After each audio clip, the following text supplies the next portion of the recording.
अष्टलक्ष्मी मम ग्रहे धनं पुरय पुरय नमः।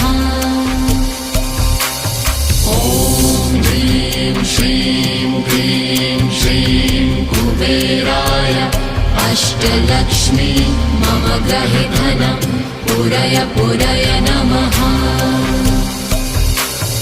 ॐ ह्रीं श्रीं क्लीं श्रीं कुबेराय अष्टलक्ष्मी मम ग्रहे धनं पुरय पुरय नमः।